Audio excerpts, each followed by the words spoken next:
Hi hello, നമ്മുടെ class നമുക്ക് start ചെയ്യാം. നമ്മൾ കുറേ ദിവസങ്ങളായി നമ്മൾ ക്ലാസ്സിൽ കയറിയിട്ടല്ലേ. അപ്പോൾ ഇന്ന് നമ്മൾ നമ്മുടെ ബ്രിട്ടീഷ് റൊമാൻറ്റിക് ലിറ്ററേച്ചർ ആണ് എടുക്കുന്നത് കേട്ടോ. ഇതിനകത്ത് ആദ്യത്തെ 2-3 ചാപ്റ്റേഴ്സ് നമ്മൾ കംപ്ലീറ്റ് ചെയ്തിട്ടുണ്ടായിരുന്നു. നമുക്ക് ബാക്കി ഉള്ള ചാപ്റ്റേഴ്സ് ഒന്ന് നോക്കാം. ഓക്കെ, ഇതിനകത്ത് നമ്മൾ റൊമാൻറ്റിക് ഏജ് ആണ് നമ്മൾ സ്റ്റാർട്ട് ചെയ്തിരുന്നത്. റൊമാൻറ്റിക് ഏജ് നമ്മൾ കംപ്ലീറ്റ് ചെയ്തിട്ടുണ്ടായിരുന്നു. ഇനി ജോർജ് ക്രാബ്സിന്റെ ദ വില്ലേജ് ബുക്കും കംപ്ലീറ്റ് ചെയ്തതാണ്. വില്യം ബ്ലേക്കിന്റെ the tiger, the lamb and the chimney sweeper അല്ലെ. അപ്പൊ ഇത്രയും ചാപ്റ്റേഴ്സ് ആണ് നമ്മൾ നോക്കിയിട്ടുണ്ടായിരുന്നത്. അപ്പൊ ഇന്ന് നമ്മൾ നോക്കാൻ പോകുന്നത് റൊമാൻറ്റിക് പീരീഡിലെ വളരെ ഇമ്പോർട്ടന്റ് ആയിട്ടുള്ള നമ്മുടെ വില്യം വേർഡ്സ്വർത്ത് അല്ലെ. അപ്പൊ വില്യം വേർഡ്സ്വർത്തിന്റെ തന്നെ ode on the intimations of immortality from recollections of early childhood, അതുപോലെ തന്നെ lines composed a few miles above Tintern Abbey. ഇതുപോലെ അദ്ദേഹത്തിന് തന്നെ വളരെ ഫേമസ് ആയിട്ടുള്ള ഡാഫോഡിൽസ് എന്ന് പറയുന്ന ഒരു പോയം കൂടെ നമ്മൾ നോക്കുന്നുണ്ട്. അതുപോലെ തന്നെ റൊമാൻറ്റിക് പീരീഡിലെ മറ്റൊരു ഫേമസ് ആയിട്ടുള്ള ഒരു റൈറ്ററാണ് സാമുവൽ ടൈലർ കോളറിഡ്ജ്. അപ്പോൾ സാമുവൽ ടൈലർ കോളറിഡ്ജിന്റെ the rime of the ancient mariner, okay, ആ ഒരു ചാപ്റ്ററും കൂടെ നമ്മളിന്ന് നോക്കുന്നുണ്ട്. അപ്പോൾ നമുക്ക് പെട്ടെന്ന് തന്നെ നമ്മുടെ ക്ലാസ്സിലേക്ക് സ്റ്റാർട്ട് ചെയ്യാം. അപ്പോൾ ഇതാണ് നമ്മൾ ഇന്ന് എടുക്കുന്നത് കേട്ടോ. ഇവിടെ കൊടുത്തിട്ടുണ്ട് ബ്ലോക്ക് 2 എന്ന് കൊടുത്തിട്ടുണ്ട് കേട്ടോ. അപ്പൊ ബ്ലോക്ക് 2-ലെ നമ്മുടെ വില്യം വേർഡ്സ്വർത്തിന്റെ കുറച്ച് വർക്കുകളാണ് നമ്മൾ നോക്കുന്നത്.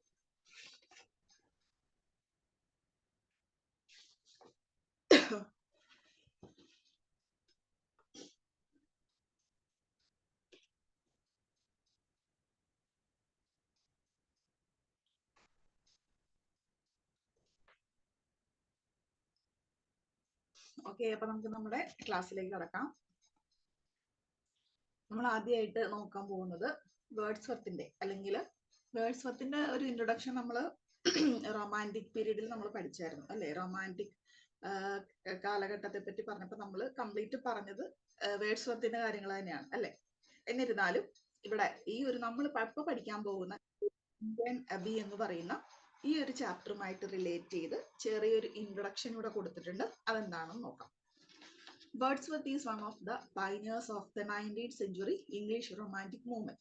19ാം നൂറ്റാണ്ടിലെ വളരെ പ്രധാനപ്പെട്ട എഴുത്തുകാരിൽ ഒരാളാണ് നമ്മുടെ വേർഡ്സ്വർത്ത് എന്ന് പറയുന്നത്. As A young man he developed A love of nature, A theme reflected in many of his poems. അപ്പൊ എങ്ങനെയായിരുന്നു ഒരു യങ് മാൻ അല്ലെങ്കിൽ ഒരു പോയറ്റ്, ഒരു പ്രകൃതിയെ ഇഷ്ടപ്പെടുന്നുള്ള രീതിയിൽ അദ്ദേഹം എന്തായിരുന്നു, അദ്ദേഹത്തിന്റെ എല്ലാ പോയംസിലും നമ്മുടെ നേച്ചർ വളരെ ഇമ്പോർട്ടന്റ് ആയിട്ടുള്ള ഒരു ഘടകമായിട്ട് മാറിയിട്ടുണ്ട്. While studying at Cambridge University, Wordsworth spend a summer holiday on a walking tour in Switzerland and France.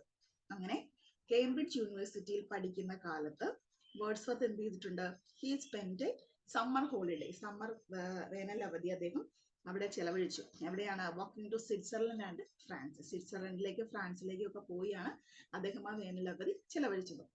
He became an enthusiast for the ideals of the French revolution. അപ്പൊ പ്രകൃതിയെ എത്രത്തോളം സ്നേഹിക്കുന്നുണ്ടെന്ന് അദ്ദേഹത്തിന്റെ യാത്രകളിൽ നിന്ന് നമുക്ക് മനസ്സിലാവും. അതുപോലെ തന്നെ ഫ്രഞ്ച് റവല്യൂഷന്റെ ഐഡിയാസ് അല്ലെ, ലിബർട്ടി, ഇക്വാലിറ്റി ആൻഡ് ഫ്രട്ടേണിറ്റി ആണ് നമ്മൾ പഠിച്ചിട്ടുണ്ടായിരുന്നത്. അപ്പൊ ഈ ഫ്രഞ്ച് റവല്യൂഷൻ അദ്ദേഹത്തിന് ഒരുപാട് സ്വാധീനിച്ചിട്ടുണ്ട്. In this chapter, we will study 2 poems, Tindern Abbey and Daffodils. നമ്മൾ ഈ ഒരു ചാപ്റ്ററിൽ പഠിക്കാൻ പോകുന്നത് പ്രധാനപ്പെട്ട 2 ചാപ്റ്റേഴ്സ് ആണ്. First one is Tintern Abbey and second one is daffodils അല്ലെ. ഇപ്പൊ വേർഡ്സ്വർത്ത് എന്ന് പറയുമ്പോൾ തന്നെ നമ്മൾ ഡാഫോഡിൽസ് എന്താ, അദ്ദേഹത്തിന് വളരെ ഫേമസ് ആയിട്ടുള്ള ഒരു വർക്കാണ്. ഇനി നെക്സ്റ്റ് നോക്കാം. അപ്പോൾ ഇതാണ് അദ്ദേഹത്തിന്റെ ഒരു ഇൻട്രൊഡക്ഷൻ എന്ന് പറയുന്നത് കേട്ടോ. ഇനി നമുക്ക് ഈ ഒരു ചാപ്റ്ററിനെ കുറിച്ച് അല്ലെ എന്താണ് നമുക്കൊരു ഐഡിയ എന്ന് നോക്കാം. എന്താണ് അദ്ദേഹത്തിന്റെ ഒരു ഇൻട്രൊഡക്ഷൻ കൊടുത്തിരിക്കുന്നത്. Wordsworth along with Blake, Coleridge, Keats, Shelley and Byron look at the world with the eye of imagination.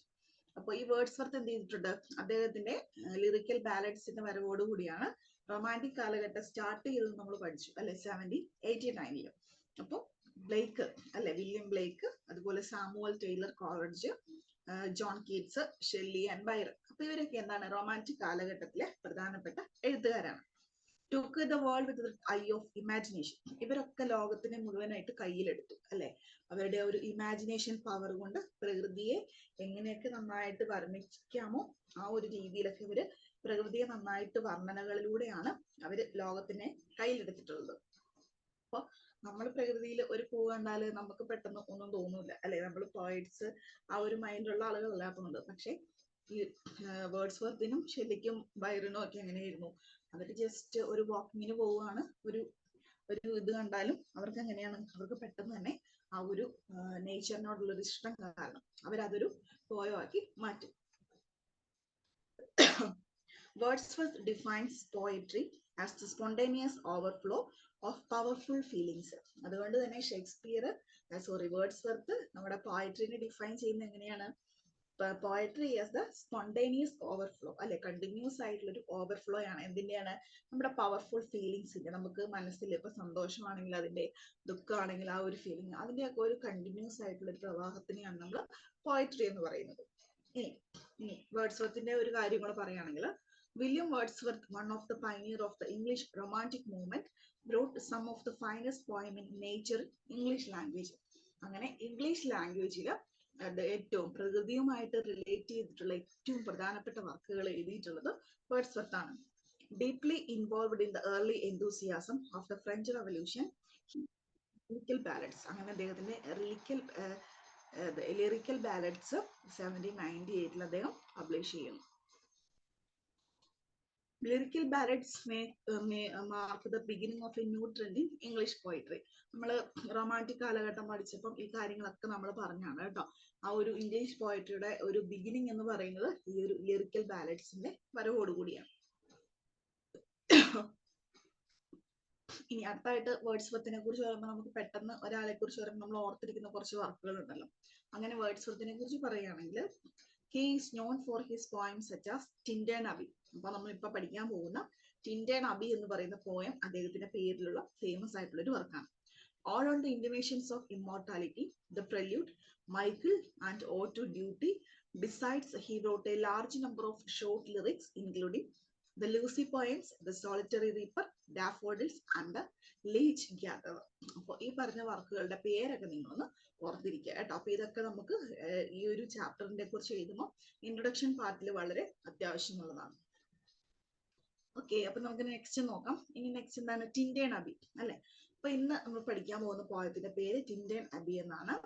The original title of the poem Tintern Abbey is Lines Composed a Few Miles Above Tintern Abbey. അപ്പൊ നമ്മള്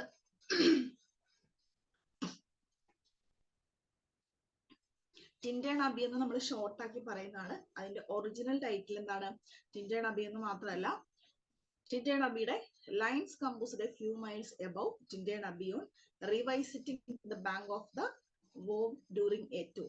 അപ്പൊ ഇത്രയും വലിയൊരു ടൈറ്റിലാണ്. അതിനാണ് നമ്മൾ short ആക്കിയിട്ട് ടിൻറ്റേൺ Abbey എന്ന് മാത്രം വിളിക്കുന്നത്. Composed and published in 1798. അതും എന്താണ്? 1798 എഴുതി പബ്ലിഷ് ചെയ്തിട്ടുള്ള ഒരു വർക്കാണ്.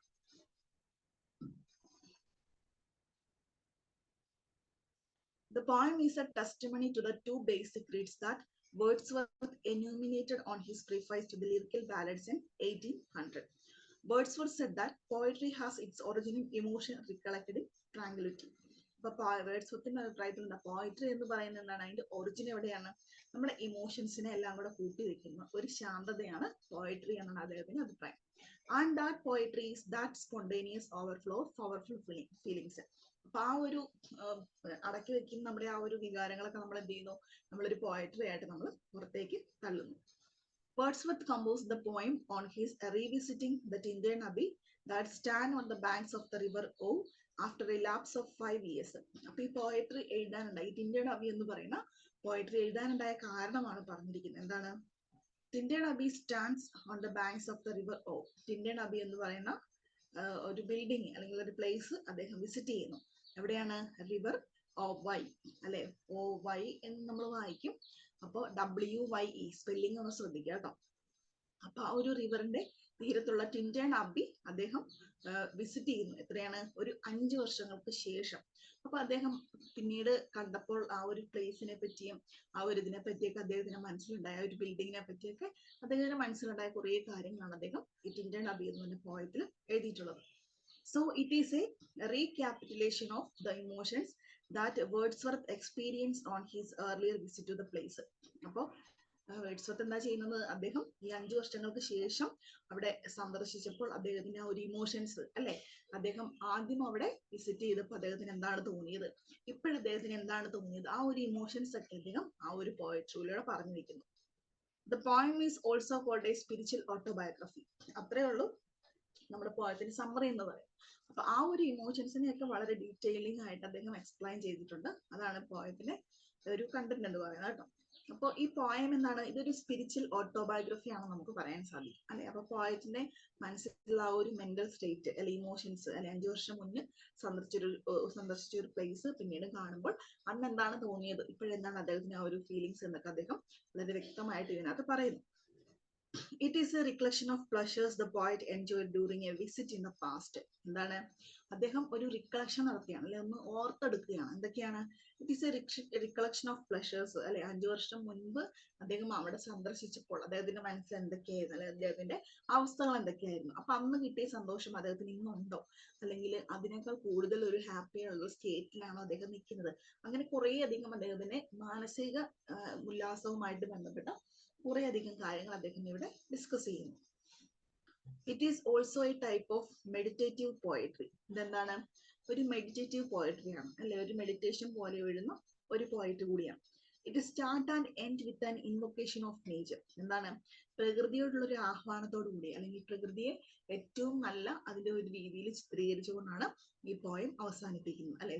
തുടങ്ങുന്നതും അങ്ങനെ തന്നെയാണ്, അവസാനിപ്പിക്കുന്നതും അങ്ങനെ തന്നെയാണ്. ഓക്കെ, അപ്പൊ ഇതാണ് ടിൻറ്റേൺ അബിയുടെ ഒരു ബാക്ക്ഗ്രൗണ്ട് എന്ന് പറയുന്നത് കേട്ടോ. എന്താണ് പോയട്രി, ആ ഒരു ടിൻറ്റേൺ അബി എന്ന് പറയുന്ന പോയിട്ട് വരാനുണ്ടായ സാഹചര്യം. ഓക്കെ, ഇനി നമ്മൾ നോക്കാൻ പോകുന്നത് ഔട്ട്ലൈൻ ഓഫ് ദ പോയം ആണ് കേട്ടോ. അപ്പൊ ഔട്ട്ലൈൻ ഓഫ് ദ പോയം എന്ന് വെച്ചാൽ സ്ട്രക്ചർ ഓഫ് ദ പോയം എന്ന് പറയാം അല്ലെ, പോയത്തിന്റെ സ്ട്രക്ചർ എങ്ങനെയാണ് നമ്മൾ നോക്കുന്നത്.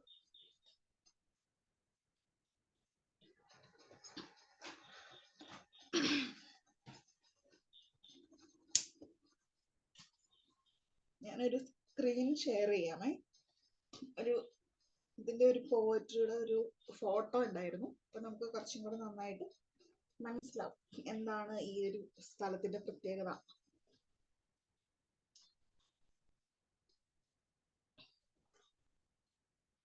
അപ്പൊ അദ്ദേഹം അവിടെ വിസിറ്റ് ചെയ്തപ്പോൾ അദ്ദേഹത്തിന് ഉണ്ടായ കുറച്ച് കാര്യങ്ങളാണ് അദ്ദേഹം പറഞ്ഞിരിക്കുന്നത്.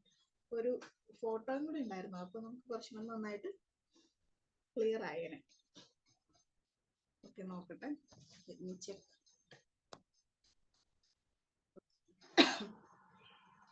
Okay, sorry.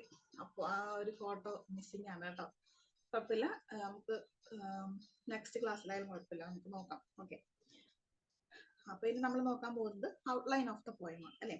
Outline of the poem എന്ന് പറയുമ്പോൾ എന്താണ്, ഈ പോയത്തിന്റെ ഒരു സ്ട്രക്ചർ അല്ലെ, എങ്ങനെയാണ് പോയത്തിന്റെ ഒരു ഘടന എന്ന് നമ്മൾ നോക്കും. അപ്പൊ ചില പോയത്തിന് എന്തുണ്ടാവും, നമുക്ക് 2-3 സ്റ്റാൻസ് ഉണ്ടാവും, ചിലത് വളരെ ലെങ്തി ആയിട്ടുള്ള പോയമായിരിക്കും. അപ്പൊ ഈ പോയത്തിന്റെ ഒരു ഘടന എങ്ങനെയാണെന്ന് നമുക്ക് നോക്കാം. The poem can be divided into 5 movements. എങ്ങനെയാണ്, 5 സെക്ഷൻ ആയിട്ടാണ് ഈ ഒരു പോയം ഡിവൈഡ് ചെയ്തിരിക്കുന്നത്. Each corresponding to a stanza.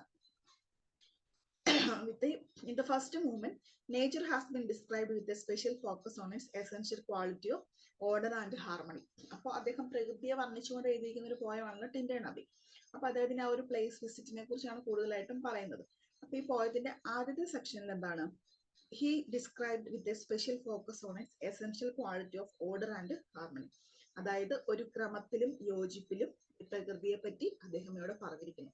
പ്രകൃതിയുടെ ഒരു ഹാർമണി അല്ലെ, അതുപോലെ പ്രകൃതിയുടെ ഒരു ഓർഡർ, അതിനെ കുറിച്ചൊക്കെയാണ് അദ്ദേഹം ഇവിടെ പറഞ്ഞിരിക്കുന്നത്. The second movement has the poet talking to nature's gift with respect to himself. രണ്ടാമതായിട്ട് അദ്ദേഹം ഇമ്പോർട്ടൻസ് കൊടുത്തിരിക്കുന്നതാണ് പ്രകൃതി അദ്ദേഹത്തിന് കൊടുത്തിരിക്കുന്ന ഗിഫ്റ്റുകൾ അല്ലെ, അദ്ദേഹത്തിന് എന്തൊക്കെ അനുഗ്രഹങ്ങളാണ് പ്രകൃതി കൊടുത്തിരിക്കുന്നത് അദ്ദേഹം ഇവിടെ ഓർത്തെടുക്കുകയാണ്. Harmony in nature brings harmony in the poet sense heart mind and soul. പ്രകൃതിയുടെ ആ ഒരു ഹാർമണി അല്ലെ, ആ ഒരു ക്രമം അല്ലെങ്കിൽ ആ ഒരു ഒത്തൊരുമ എന്ന് പറയുന്ന അദ്ദേഹത്തിന്റെ മനസ്സിലും എന്താണ്, നല്ലൊരു കുളിർമ പകരുന്ന ഒരു അനുഭവമാണെന്ന് അദ്ദേഹം പറയുന്നു. ഇൻ ദ ഫോർത്ത് മൊമെന്റ്, ഇനി മൂന്നാമത്തെ ഒരു സെക്ഷനിൽ അല്ലെങ്കിൽ ഒരു സ്റ്റാൻസിൽ അദ്ദേഹം എന്താ പറയുന്നത്, the poet explored the scene before him to deprive pleasure. He also believed that nature will provide similar assistance in the future. He traced the 3 gates of his approach to nature: boyhood, youth and manhood. അപ്പൊ അദ്ദേഹം ഈ നാലാമത്തെ സ്റ്റാൻസിൽ അദ്ദേഹത്തിന്റെ ഈ പ്രകൃതിയുമായിട്ട് അദ്ദേഹത്തിനെ relate ചെയ്തിരിക്കുന്ന അദ്ദേഹത്തിന്റെ ചെറുപ്പകാലം അല്ലെ ബോയ്ഹുഡ്, അതുപോലെ യൂത്ത്, മാൻഹുഡ്. അപ്പൊ ഈ 3 സ്റ്റേജസിലെയും അദ്ദേഹം അവിടെ ട്രേസ് ചെയ്തിരിക്കുന്നു ആ ഒരു 4th സ്റ്റാൻസയിൽ. Thus nature has been harmonizing and protecting influence on him. അതുകൊണ്ട് നമുക്ക് എന്ത് പറയാൻ സാധിക്കും? പ്രകൃതിക്ക് അദ്ദേഹത്തിന്റെ മേല് ഉള്ള ഒരു ഇൻഫ്ലുവൻസ് എന്ന് പറയുന്നത് വളരെ വലുതാണ്. ഒരു ഹാർമണൈസിങ്, അതുപോലെ തന്നെ ഒരു സംരക്ഷകൻ, ഒരു പ്രൊട്ടക്ടറെ പോലെയാണ് അദ്ദേഹം പ്രകൃതിയെ കാണുന്നത്. In the final moment, the poet addresses the nature with gratitude and a renewed prayer. അതുപോലെ തന്നെ അവസാന മൂവ്മെന്റിൽ അല്ലെ ഫൈനൽ ഒരു സ്റ്റാൻസയിൽ അദ്ദേഹം എന്താണ്? The poet addresses the nature with gratitude and renewed prayer. Poet പ്രകൃതിയോട് നന്ദി പറയുകയാണ് അല്ലെ, അതുപോലെ തന്നെ വളരെ ഒരു ഗ്രാറ്റിറ്റ്യൂഡ് അദ്ദേഹം അറിയിക്കുകയാണ്, ഒരു നന്ദി അറിയിക്കുന്നു, ഒരു പ്രാർത്ഥന അദ്ദേഹം നടത്തുകയാണ്. He seeks nature's blessings on his sister Dorothy Wordsworth. അതുപോലെ തന്നെ അദ്ദേഹത്തിന്റെ കൂടെ നടക്കാനൊക്കെ ഇറങ്ങുന്ന അദ്ദേഹത്തിന്റെ സിസ്റ്റർ ഡൊറോത്തി, അപ്പൊ അവർക്കും എന്താണ്? പ്രകൃതിയുടെ അനുഗ്രഹങ്ങളെല്ലാം ഉണ്ടായിരിക്കണമെന്ന് അദ്ദേഹം പ്രാർത്ഥിക്കുകയാണ്. ഓക്കെ, അപ്പൊ ഇത്രയാണ് ഒരു പോയത്തിന്റെ സ്ട്രക്ചർ എന്ന് പറയുന്നത് കേട്ടോ. 4ആയിട്ട് ഡിവൈഡ് ചെയ്തിട്ടുണ്ട്. അപ്പൊ സ്റ്റാൻസുകളായിട്ട് നമുക്ക് തിരിക്കാം, അല്ലെ 4 സെക്ഷനായിട്ട് തിരിക്കാം. അപ്പൊ ഓരോ സെക്ഷനിലും എന്തിനെ കുറിച്ചാണ് പറഞ്ഞിരിക്കുന്നത് എന്നാണ് ഡിസ്കസ് ചെയ്തത്. ഇനി നിങ്ങൾ നോക്കിയേ, ഇവിടെ ഇന്റർപ്രിട്ടേഷൻ എന്ന് പറഞ്ഞു കൊടുത്തിട്ടുണ്ട് അല്ലെ. ഇന്റർപ്രിട്ടേഷൻ എന്ന് പറഞ്ഞിട്ടുണ്ടെങ്കിൽ സമ്മറി ഓഫ് ദ പോയം ആണ് നമുക്ക് പറയാം അല്ലെ. അപ്പൊ ഇവിടെ stanza 1 to 22, 23 to 48, 49 to 57, 58 to 111 അല്ലെ.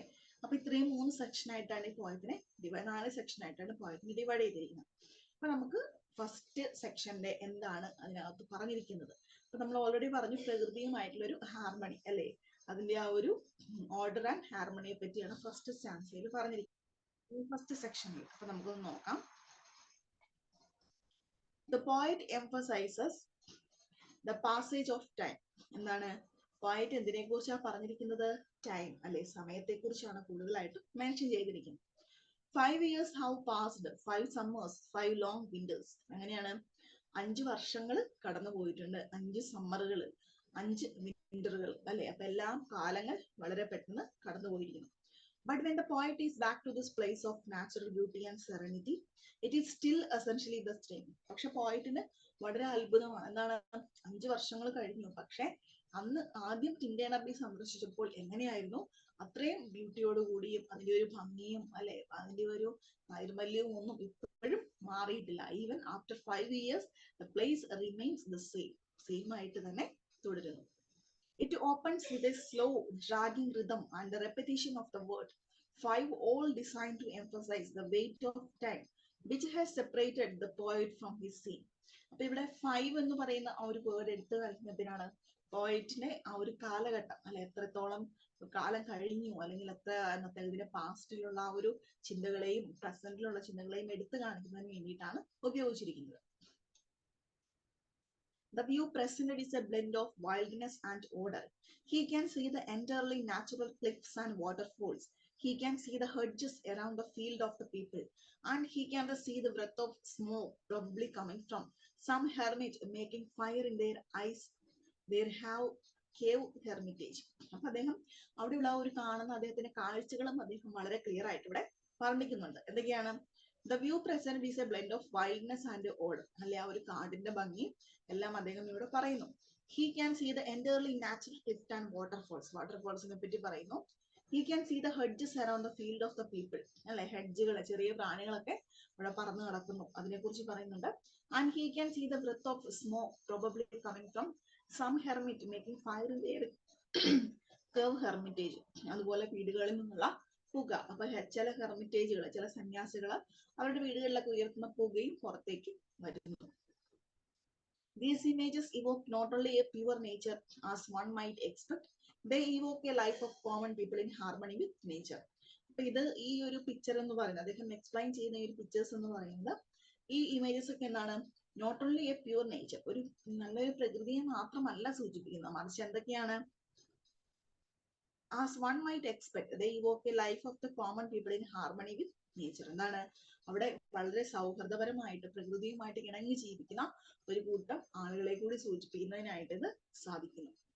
The poet describes the nature not only in terms of its composition, but in detailing relating to its innate qualities of harmony, seclusion and quietude. Wordsworth described nature in terms of soft inland murmur, steep and lofty cliffs, secluded scene, quiet of the sky, repose, green blue, silence, hermit and yellow.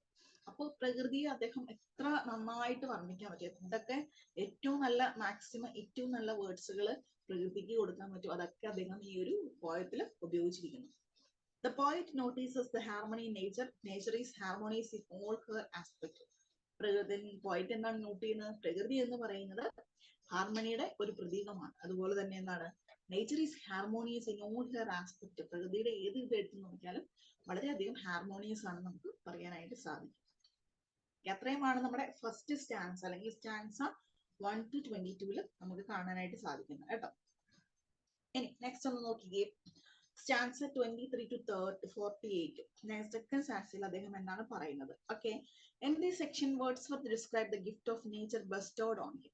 ഈ ഒരു സ്റ്റാൻസയിൽ, അതായത് 23 തൊട്ട് 48 വരെയുള്ള വരികളിൽ അദ്ദേഹം പറയുന്നത് പ്രകൃതി അദ്ദേഹത്തിന് കനിഞ്ഞു നൽകിയിട്ടുള്ള അനുഗ്രഹങ്ങളെ കുറിച്ചാണ് കേട്ടോ. എന്തൊക്കെ ബ്ലെസ്സിങ്സ് അദ്ദേഹത്തിന് കൊടുത്തിട്ടുണ്ടെന്ന്. The poet now realizes these beauteous forms have always been with him, deep stated in his mind. Wherever he went, this vision has been felt in the world and felt along the heart. That is, it has affected his whole being. They were not absent from his mind like from the mind and of a man born blind. In hours of various frustration and anxiety, these things of nature used to make him feel sweet sensation in his very blood. അപ്പോൾ ഈ പ്രകൃതി എങ്ങനെയാണ് അദ്ദേഹത്തിന്റെ ഏതൊരു അവസ്ഥയിലും അല്ലെങ്കിൽ വളരെ ക്ഷീണിച്ചിരിക്കുന്ന അവസ്ഥയിൽ, ഫ്രസ്ട്രേഷനിൽ, ആൻസൈറ്റിയിൽ, അതിലൊക്കെ എന്താണ് പ്രകൃതി അദ്ദേഹം എന്താണ് ഒരു വരി ബ്ലഡ് അല്ലെങ്കിൽ അതിനെ ഒക്കെ ഓവർകം ചെയ്യാനുള്ള ഒരു സൊല്യൂഷൻ ആയിട്ട് അദ്ദേഹം പ്രകൃതിനെ കാണുന്നു. The form of nature are not only in harmonies in themselves but capable for including harmony in others.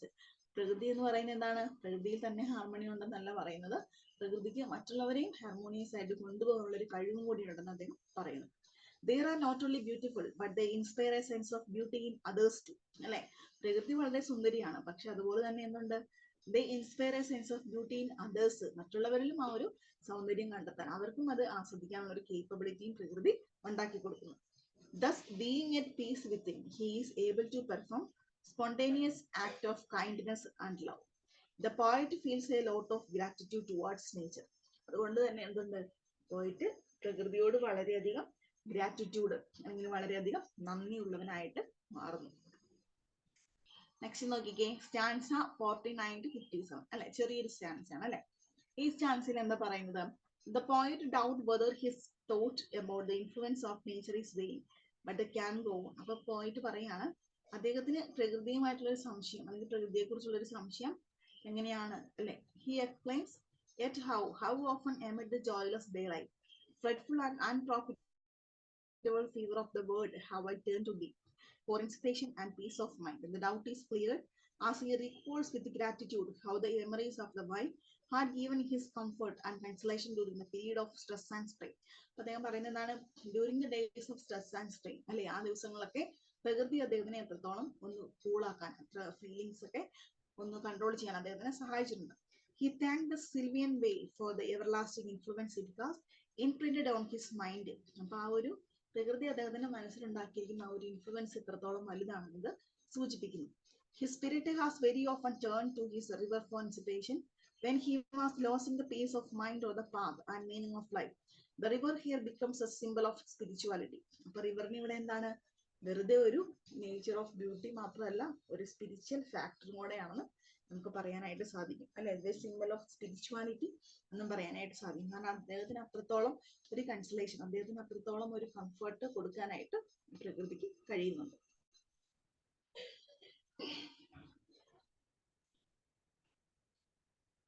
Next നോക്കിക്കേ, സ്റ്റാൻസ 4 ആണ്, ലൈൻസ് 58 തൊട്ട് 111 വരെ കേട്ടോ. The fourth section traces the spiritual growth of Wordsworth.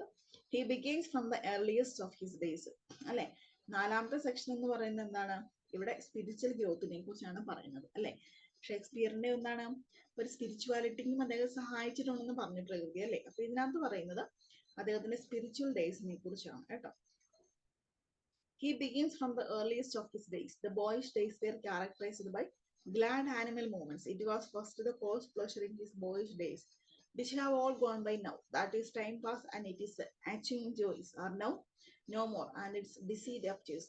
But the poet does not mourn for them. He doesn't even grumble about their loss. Clearly, he has gained something in return.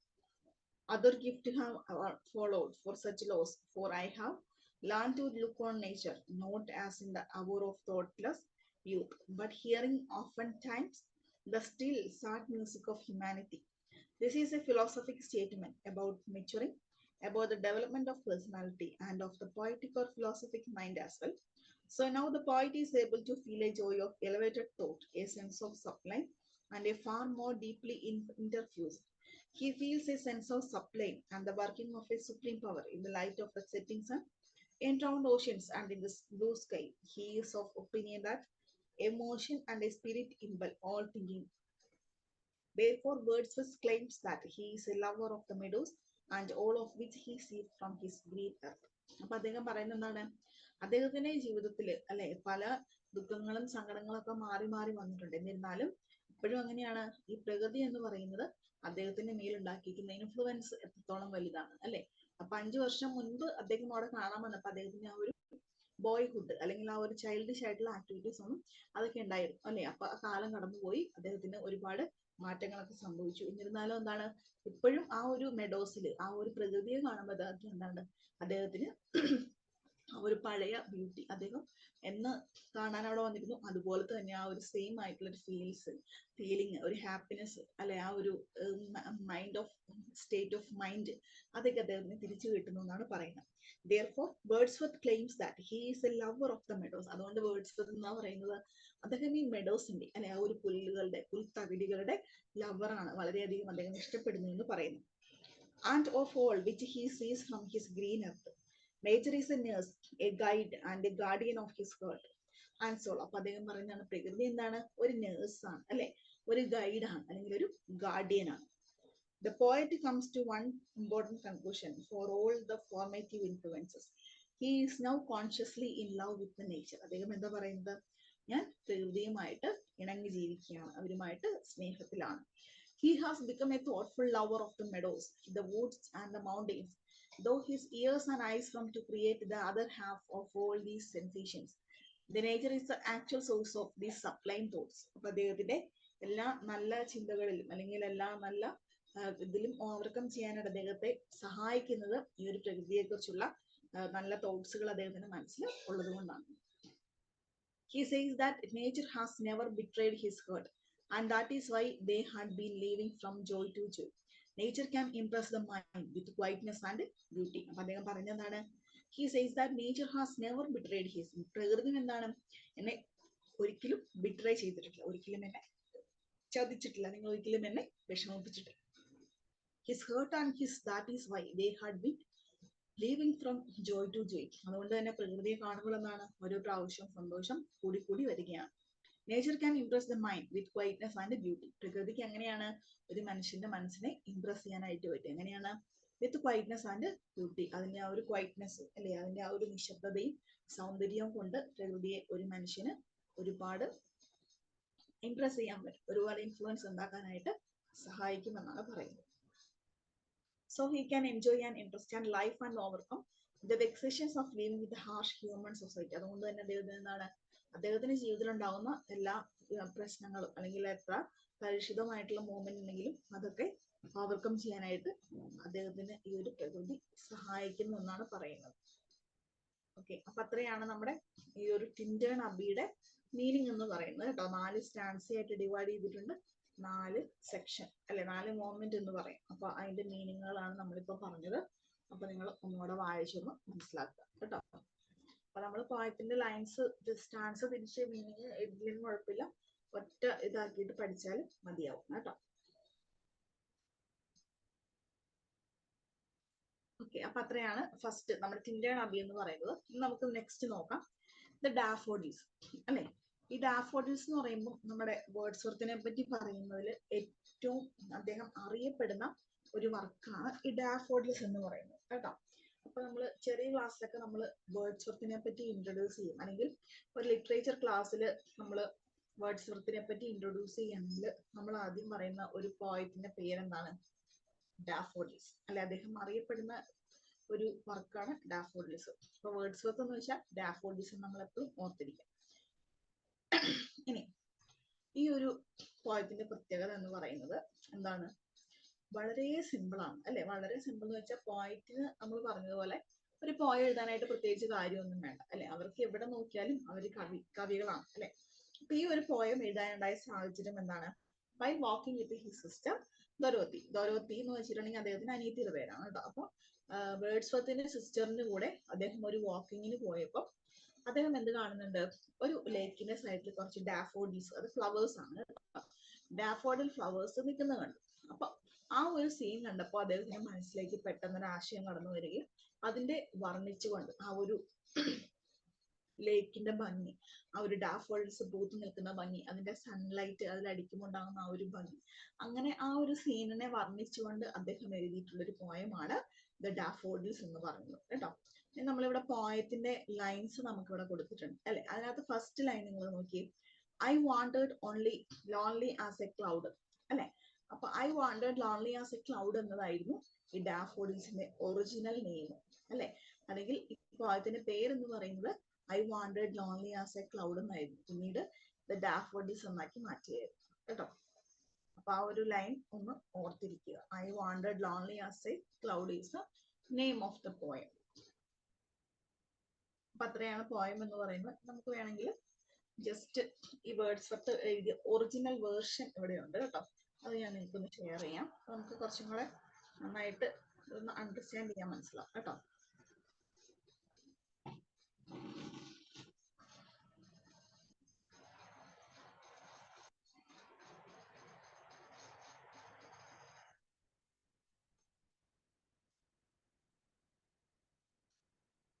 കണ്ടോ?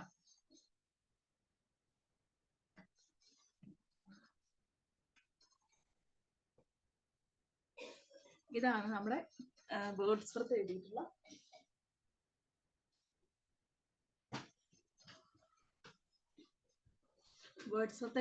Original poem എന്ന് പറയുന്നത് കേട്ടോ. I wanted lonely as a cloud കണ്ടോ. അദ്ദേഹത്തിന്റെ hand റൈറ്റിംഗിൽ അദ്ദേഹം എഴുതിയിട്ടുള്ളതാണ്. Thy poetry on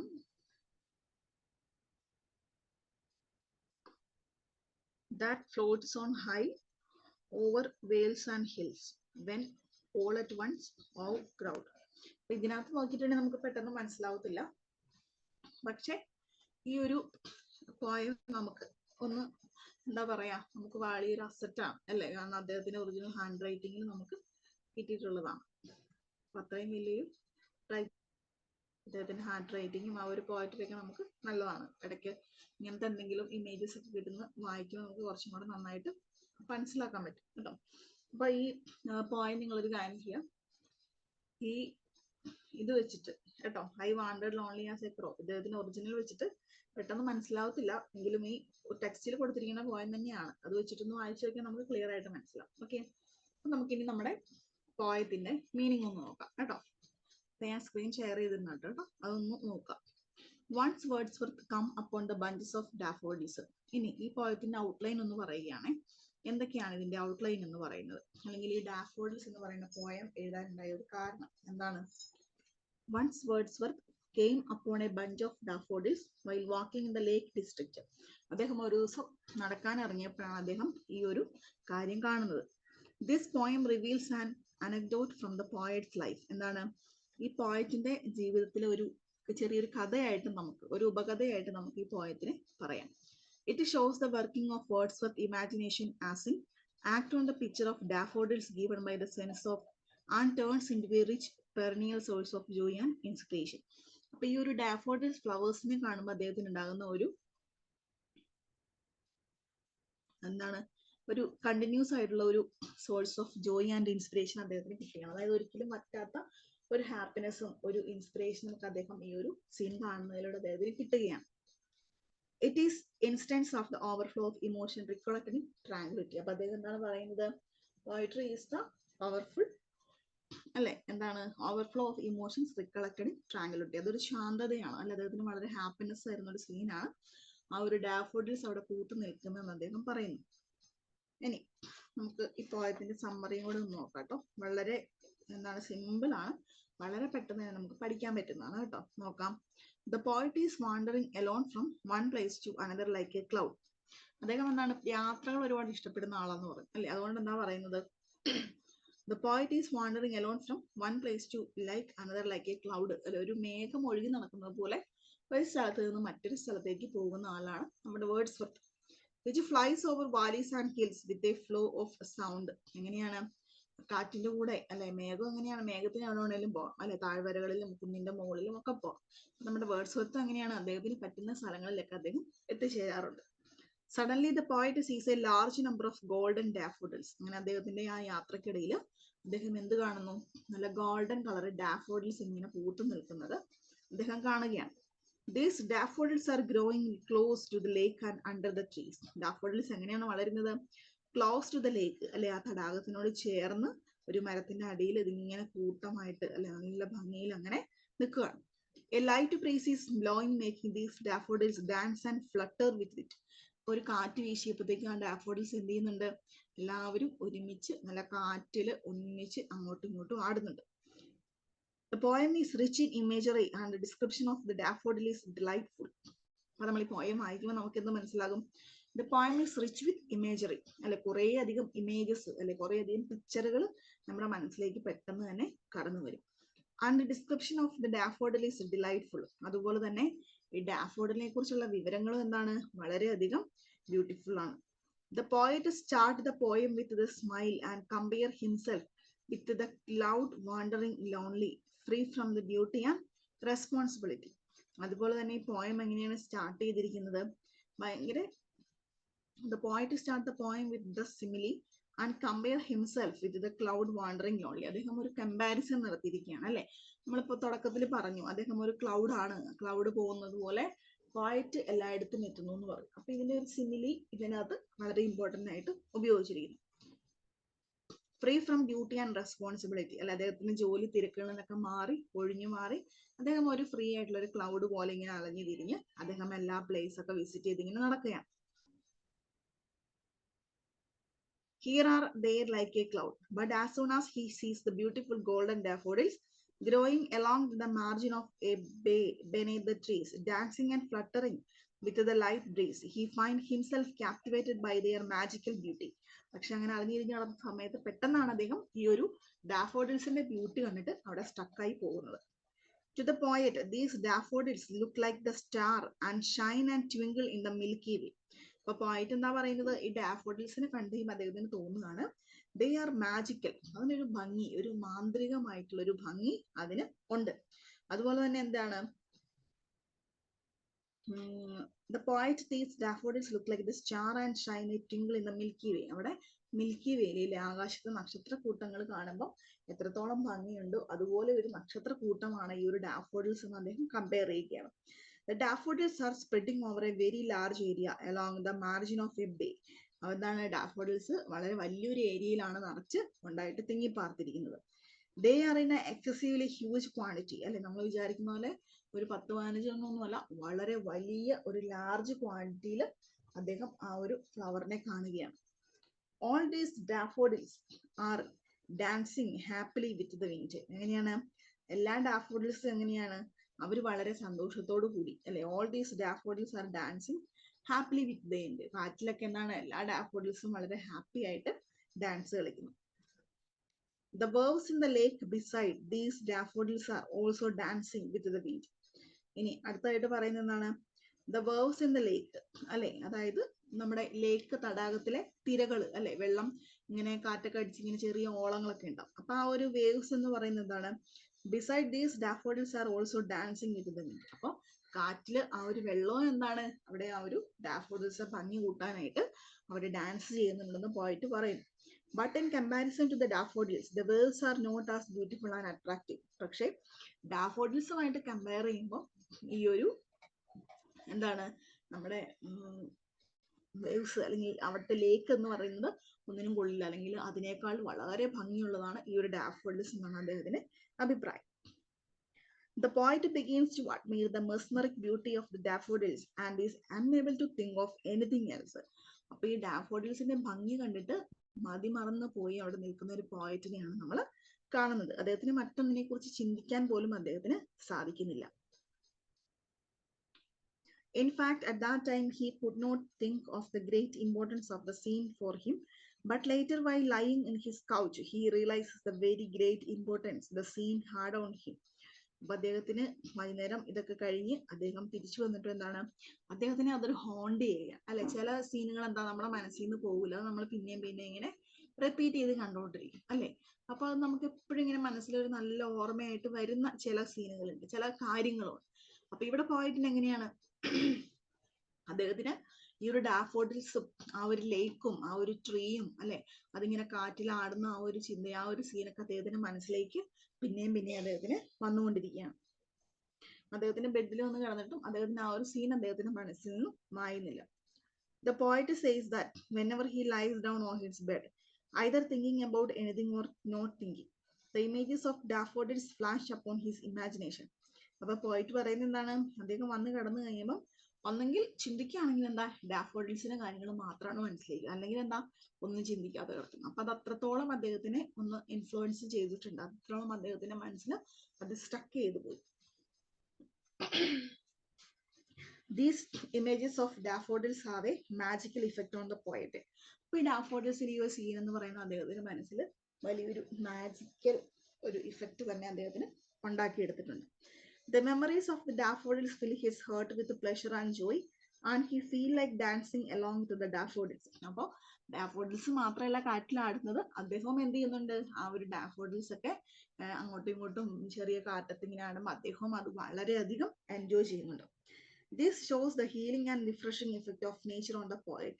അപ്പൊ എന്താണ്, അദ്ദേഹത്തിന്റെ മനസ്സിലേക്ക് ആ ഒരു ഡാഫോഡിൽസ് എന്ന് പറയുന്ന ആ ഒരു ഫ്ലവർ കൊണ്ടുവന്ന ഒരു എഫക്റ്റ്, അല്ലെങ്കിൽ അതുമൂലം അദ്ദേഹത്തിന് ഒരു ക്യൂറിങ് അല്ലെ, അത് ഒരു മെഡിസിൻ കഴിക്കുന്ന പോലെ അത്രയ്ക്കും ഇൻഫ്ലുവൻസ് പ്രകൃതിക്ക് അദ്ദേഹത്തിൽ ഉണ്ടാക്കാനായിട്ട് സാധിച്ചിട്ടുണ്ട്. ഇനി നെക്സ്റ്റ് നോക്കിക്കേ, ഇവിടെ നമ്മുടെ പേജ് നമ്പർ 40 നിങ്ങൾക്ക് കാണാം പോയറ്റിക് ഡിവൈസ് ഇൻ ടിൻഡൻ അബിയാന ഡാഫോഡിൽസ് എന്ന് പറയുന്നത് അല്ലെ. പോയറ്റിക് ഡിവൈസ് എന്ന് പറയുന്നത് നമുക്കറിയാം കുറച്ചൊക്കെ. ഒന്നാമതായിട്ട് ഇവിടെ സിമിലി ഉപയോഗിച്ചിട്ടുണ്ട് അല്ലെ. സിമിലി എന്ന് വെച്ചാൽ എന്താണ്, കമ്പാരിസൺ അല്ലെ. നമ്മൾ പറഞ്ഞു അദ്ദേഹം ക്ലൗഡ് ആയിട്ട് കമ്പയർ ചെയ്തിട്ടുണ്ട് അല്ലെ. അദ്ദേഹം ഒരു ക്ലൗഡ് ആണ്, ഞാൻ അലഞ്ഞു കിടക്കുന്ന ഒരു ക്ലൗഡ് ആണെന്ന് അദ്ദേഹം പറയുന്നുണ്ട്. അതെന്താണ്, അതൊരു കമ്പാരിസൺ ആണ് അല്ലെ. ഇനി നെക്സ്റ്റ് ഇവിടെ നോക്കിക്കേ, the poet has used alliterations in the two points. അതായത് അലിട്രേഷനും അസോണൻസും അല്ലെ, അത് രണ്ട് പോയറ്റിക് ഡിവൈസുകളാണ് അല്ലെ.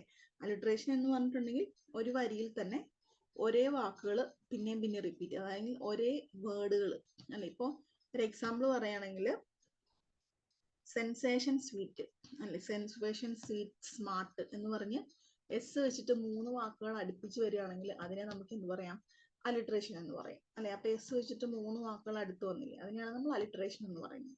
ഇനി അസോണൻസ് എന്ന് പറഞ്ഞാൽ എന്താണ്, ഈ സെയിം കാര്യം തന്നെ 3 വാക്കുകൾ അടുപ്പിച്ച് വരണം, പക്ഷെ അത് എന്തിലായിരിക്കണം, അത് വവ്വൽസിൽ സ്റ്റാർട്ട് ചെയ്യുന്ന വാക്കുകളാണെങ്കിലാണ് നമുക്ക് അസോണൻസ് എന്ന് പറയാനായിട്ട് സാധിക്കുള്ളൂ കേട്ടോ.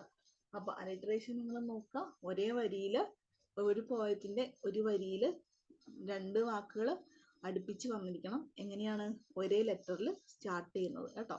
അങ്ങനെയുള്ളതിനെയാണ് നമുക്കിവിടെ അലിട്രേഷൻ ഉപയോഗിച്ചിട്ടുണ്ടെന്ന് പറയാനായിട്ട് സാധിക്കാം. അപ്പോൾ മിക്ക പോയറ്റിലും നമുക്ക് ഈ അലിട്രേഷനും അസോണൻസും സിമിലിയൊക്കെ കാണാനായിട്ട് സാധിക്കും കേട്ടോ.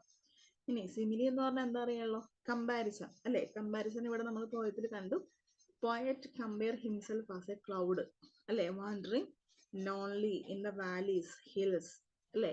അപ്പോൾ ഞാനൊരു ക്ലൗഡാണ്, എങ്ങനെയാണ്, ഒരു ക്ലൗഡിനെ പോലെ ഞാനിങ്ങനെ അലഞ്ഞിരിഞ്ഞ് നടക്കുകയാണെന്നാണ് പോയറ്റിന്റെ അഭിപ്രായം അല്ലെ. അപ്പം ക്ലൗഡിനെ പോലെ എന്ന് പറയുമ്പോൾ എന്താ, അതൊരു കമ്പാരിസൺ ആണ്. ക്ലൗഡ് അല്ല, പക്ഷെ അതുപോലെ അല്ലെ, നമ്മളൊരു താരതമ്യം നടത്തുകയാണ്. അപ്പൊ അങ്ങനെ നമ്മൾ കമ്പയർ ചെയ്യുന്നതിനെയാണ് നമ്മൾ സിമിലി എന്ന് പറയുന്നത് കേട്ടോ. അപ്പോൾ കമ്പാരിസൺ ഉണ്ട് ഇവിടെ, അതിന് നമുക്ക് ഏത് പോയറ്റിക് ഡിവൈസ് ആണെന്ന് പറയാം, സിമിലി ഉപയോഗിച്ചിട്ടാണെന്ന് നമുക്ക് പറയാനായിട്ട് പറ്റും കേട്ടോ. അപ്പോൾ ഇതാണ് ഇതിനകത്ത് പോയറ്റിക് ഡിവൈസുകളെ പറ്റി പറയുന്നത്. സിമിലി ഉണ്ട്, അലിട്രേഷൻ ഉണ്ട് കേട്ടോ. അത്രേ ഉള്ളൂ. പിന്നെ വേറെ പോയറ്റിക് ഡിവൈസുകളൊന്നും ഉപയോഗിച്ചിട്ടില്ല, ആ 2 എണ്ണം മാത്രമേ ഉള്ളൂ കേട്ടോ.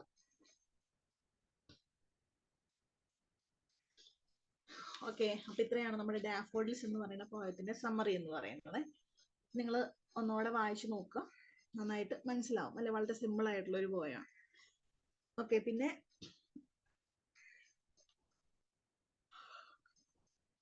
എന്നും പറയുന്ന പോലെ തന്നെ ക്വസ്റ്റ്യൻ ആൻസറുകൾ ബാക്കിൽ കൊടുത്തിട്ടുണ്ട്. അതുപോലെ തന്നെ വൺ വേർഡുകൾ കേട്ടോ, വൺ വേർഡ് മസ്റ്റ് ആയിട്ടും പഠിക്കണേ. നോക്കിക്കേ, Wordsworth wrote the piece to second edition of lyrical ballads 80,000 അല്ലേ. ഇവിടെ നമ്മൾ വായിച്ച ആ ഒരു ഇതിനകത്തുനിന്നുള്ള എല്ലാ വൺ വേർഡുകളും ഇവിടെ വന്നിട്ടുണ്ട്. അപ്പൊ അത് നിങ്ങൾ ഒന്നുകൂടെ ഒന്ന് റിവൈസ് ചെയ്യണം കേട്ടോ. പിന്നെ ക്വസ്റ്റ്യൻസ് നോക്കിയാൽ കാണാം വേർഡ്സ്വർത്തിന്റെ പോയറ്റിനെ കുറിച്ചുള്ളൊരു എന്താണ് അഭിപ്രായം, അതുപോലെ ടിൻഡൻ അബി എന്ന പോയം എന്താണ്, എല്ലാ ക്വസ്റ്റ്യൻസും വളരെ ഷോർട്ടാക്കി കൊടുത്തിട്ടുണ്ട്. അതുകൊണ്ട് നിങ്ങൾക്ക് പഠിക്കാൻ ഒരു ബുദ്ധിമുട്ടും ഇല്ല. എന്താണെന്ന് സമ്മറി മനസ്സിലായിട്ടുണ്ടെങ്കിൽ വളരെ സിമ്പിൾ ആയിട്ട് നമുക്ക് പഠിക്കാൻ പറ്റും കേട്ടോ. ഇനി നെക്സ്റ്റ് നോക്കിക്കേ, നെക്സ്റ്റ് നമ്മൾ ചാപ്റ്റർ 5 ആണ് എടുക്കുന്നത്, സാമുവൽ ടൈലർ കോളറിഡ്ജ് കേട്ടോ. ഇവിടെ നമുക്ക് കാണാം the rime of the ancient mariner. അപ്പോ എന്താണ്, നമ്മൾ സാമുവൽ ടൈലർ കോളറിഡ്ജ് വേർഡ്സ്വർത്തിന്റെ കൂടെ ഉള്ളൊരു കമ്പാനിയനായിരുന്നു അല്ലേ. അപ്പോൾ ഇവിടെ അദ്ദേഹത്തിന്റെ the rime of the ancient mariner അദ്ദേഹത്തിന് വളരെ ഇമ്പോർട്ടൻ്റ് ആയിട്ടുള്ള വർക്കാണ് കേട്ടോ. അപ്പൊ അതിനെ കുറിച്ചാണ് നമ്മൾ പഠിക്കുന്നത്. അപ്പൊ ഈ ഒരു വർക്ക് എന്ന് പറഞ്ഞാൽ കുറച്ച് കോംപ്ലിക്കേറ്റഡ് ആണ് കേട്ടോ. അതായത് നമുക്ക് കുറച്ച് മനസ്സിലാവാത്ത, കുറച്ച് ബുദ്ധിമുട്ടായിട്ടുള്ള കുറച്ച് കാര്യങ്ങൾ ഈ ഒരു പോയത്തിൽ വരുന്നുണ്ട്. അതായത് കുറച്ച് എന്താ പറയാ, നമുക്ക് പെട്ടെന്ന് അങ്ങോട്ട് ഡൈജസ്റ്റ് ചെയ്യാൻ പറ്റില്ല, അങ്ങനെയുള്ള കുറച്ച് കാര്യങ്ങൾ ഇതിനകത്ത് പറയുന്നുണ്ട്. എന്നിരുന്നാലും നമ്മൾ അതിന്റെ സമ്മറി നന്നായിട്ട് മനസ്സിലാക്കിയിട്ടാണ് നമുക്ക് എഴുതാനായിട്ട് പറ്റും കേട്ടോ. നമുക്ക് ഇതിന്റെ ഒരു ചെറിയൊരു നോട്ട്, നെറ്റിനകത്തുള്ളൊരു നോട്ട് ഉണ്ട്, അത് വായിക്കുമ്പോൾ നമുക്ക് കുറച്ചും കൂടെ ക്ലിയർ ആയിട്ട് നമുക്ക് പെട്ടെന്ന് മനസ്സിലാകും. കാരണം ഇതിനകത്ത് എഴുതിയിരിക്കുന്ന കുറച്ച് ഡിഫിക്കൽട്ട് ആണ് കേട്ടോ.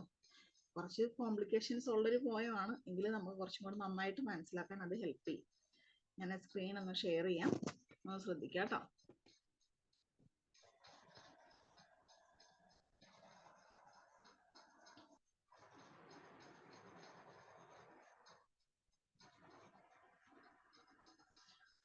ഞാൻ നെറ്റിന്ന് എടുത്തിട്ടുള്ള നോട്ടാണ്, അത് വായിച്ചു കഴിഞ്ഞപ്പോൾ എനിക്ക് ഇതിനേക്കാളും കുറച്ചും കൂടെ ഈസി ആണെന്ന് തോന്നി, നമുക്ക് പെട്ടെന്ന് മനസ്സിലാക്കാൻ പറ്റുന്നുണ്ട്.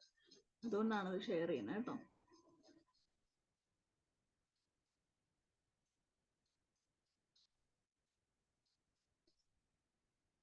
ഇതിനകത്ത് ഇപ്പൊ ഏതാണെന്ന്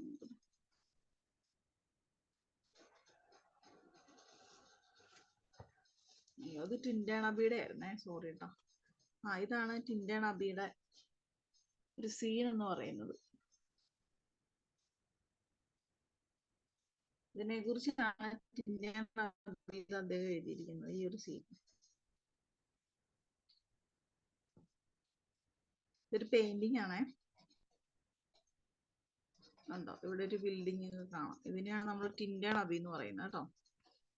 അപ്പൊ 5 വർഷം മുമ്പ് അദ്ദേഹം വന്നു, പിന്നീട് അദ്ദേഹം ഇപ്പൊ വരുന്നു. അപ്പൊ അദ്ദേഹത്തിന്റെ ആ ഒരു ഫീലിങ്സ് ഒക്കെയാണ് അദ്ദേഹം പറഞ്ഞിരിക്കുന്നത്. എന്തോ ഒരു ബിൽഡിംഗ് പോലുള്ള കണ്ടോ, ഇതാണ് ടിൻഡൻ അബി. പിന്നെ അടുത്തൊരു ലേക്ക് ഒക്കെ ഉണ്ട്, ഒരു പുഴയൊക്കെ ഒഴുകുന്നുണ്ട്. ഒരു പെയിന്റിംഗ് ആണേ, അതല്ല ഞാൻ കാണിക്കാൻ ഉദ്ദേശിച്ചത്, നമ്മുടെ മറ്റേന്റെ നോട്ടാണ്. ഓക്കെ, അത് ഒന്ന് കണ്ടിട്ട് നമ്മൾ പഠിക്കുകയാണെങ്കിൽ നമുക്ക് കുറച്ചും കൂടെ എളുപ്പത്തിൽ മനസ്സിലാവും. ഓക്കെ,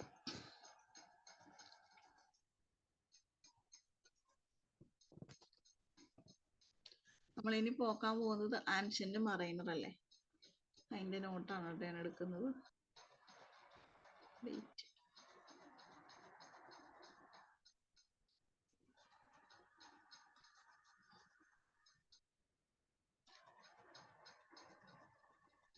ഇതിന്റെ തുടക്കം കാണാനില്ല, ബാക്കി എല്ലാ നോട്ടും ഉണ്ട്. ഫ്രണ്ടിൽ ഒരു ഇൻട്രൊഡക്ഷൻ ഉണ്ടായിരുന്നു, അതാണ് ഈ നോക്കുന്നത്.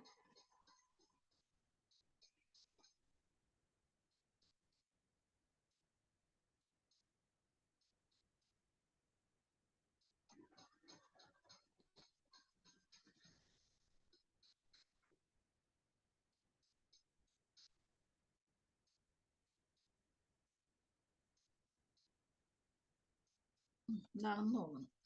ഓക്കെ, അപ്പൊ നമുക്ക് ഇതിന്റെ ഇൻട്രൊഡക്ഷൻ നോക്കാം കേട്ടോ. ഇൻട്രൊഡക്ഷൻ നോക്കി കഴിഞ്ഞിട്ട് നമുക്ക് പറയാം.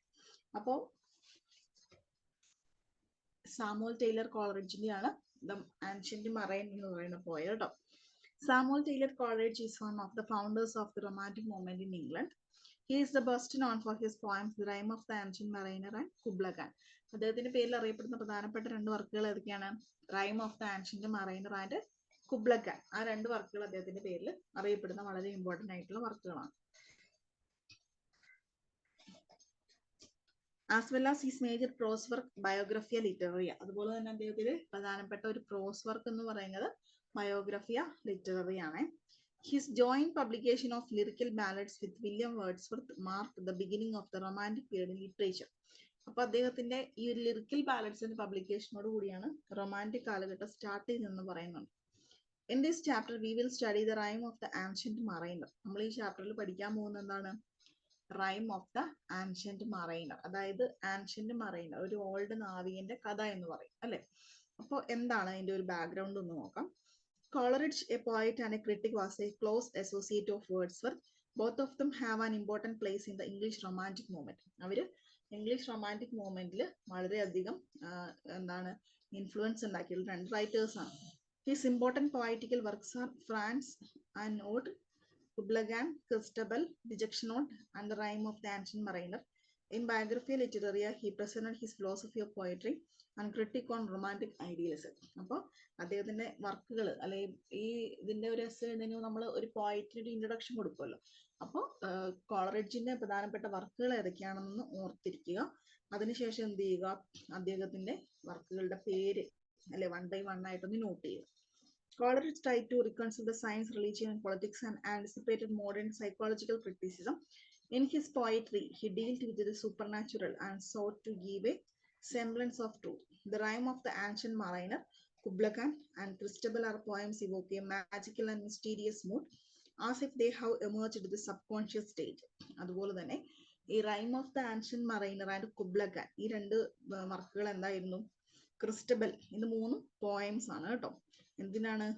Magical and mysterious mood as if they have emerged A subconscious state. അതായത് നമ്മുടെ അബോധ മനസ്സിലുള്ള ചിന്തകൾ അല്ലെ, നമുക്ക് ബോധമുള്ളപ്പോൾ നമ്മൾ ചിന്തിക്കുന്ന മറ്റൊന്നാണ് സബ് കോൺഷ്യസ് മൈൻഡ്. അബോധ മനസ്സിലും കുറെ ചിന്തകൾ ഉണ്ടാവും.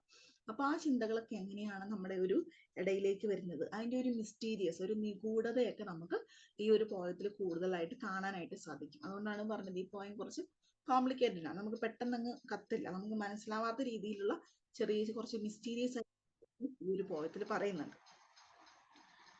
ഇനി The Rime of the Ancient Mariner recounts the experience of a sailor who has returned from a long sea voyage.